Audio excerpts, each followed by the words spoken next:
All right, my name is Speed, and you know I have the glasses on because, you know, I have the glasses on because, my gosh, I have the glasses on because the script is in them. Let's see what we got here now. Right? Let loose the blast of war, or fill the walls of our English dead.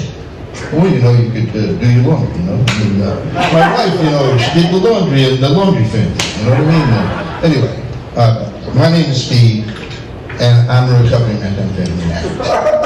And I'm excited as a possum who believes that he is putting on a purple beret to talk to you about the original beatniks. Gladys Simon and Jeannie Kincaid. The beatniks don't like to work. They never have any money. We used to have a name for them back in Owensboro. We called them relatives. You know, the beatniks are a very creative bunch. You have poets, comedy writers, so forth and so on, and stock clerks. Somebody's got to pay the check. Thank you. My cousin Enzo Labonte tried to be a beatnik. I kicked him out. They caught him looking delighted.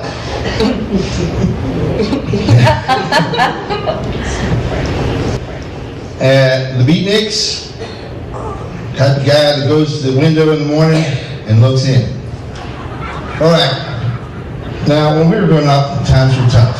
My mama, Connie Labonte, used to wash my clothes, my little baby diabetes suit, by banging it against a rock with me in it. You know, we were very close to Ohio back in Owensboro, which is on the Bowling Green line. And we used to go to Ohio State football games. And I remember going to a 1975 game between Northwestern and the Buckeyes. And I got down on the field, and Woody Hayes was so upset they had won 63-3, and he punched me in the face like this, and I was 8 years old.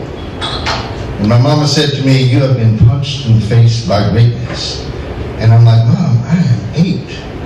And she said, "I know. Why aren't you married? What's the matter with you?" I owe that every one of these jokes to someone else. The first 6 by Bob Hope, who I wrote for from 1919 to 1984. I was always older than him, and I sort of put my hand on his shoulder and I said, "How you feeling, little buddy?" And he'd sort of say, "Get the fuck out of here." But I will tell you this, we always had cool race car names when we were growing up. So let's take a look at certain names like Richard Petty. Richard Petty was sort of like the heartbreaker of stock car racing, like, somewhere, somehow, someone must have pushed you around, son. I mean, right? All I was pushed around. They called him the King, and it was like this. I'm evil. My middle name is Misery. Yeah. Well, I'm evil.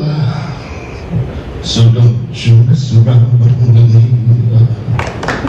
And he drove the Pontiac Plymouth car, which I don't know how that happens because Plymouth is Dodge and Pontiac is GM. But he was Richard Petty. He was the king. He could do whatever he wanted. And he drove it for Richard Petty Productions, which went on to produce Rocky IV. He was like a dog fast for 4 grams of coke a night. Like, that'll be fun. This was my suitcase full of coke. And then you have Austin Dillon. He's kind of like the Matt Dillon of NASCAR. He's like, you gotta follow the signs, man. And then you hit the ramp with your golfing. I'm not raising Pocono tonight. Austin, they're going to pay you $395,000 guaranteed. It's not believing. And he played high school football under the great Billy Bob Thornton at Permian Panthers. And Billy Bob used to say things like, if you know you've given 100%, if you know you've given everything you have, you've already won. Well, I'll tell you what. I'm going to sing here. Set him up, Joe. I've got a little story I think you should know. This is from my band, Billy Bob and the Billy Bob Sing Sinatra. We're drinking, my friend, to the end of a brief episode. So make it one for my baby and one more for the road. It's long, it's long. Thank y'all so much. Good night. Yeah.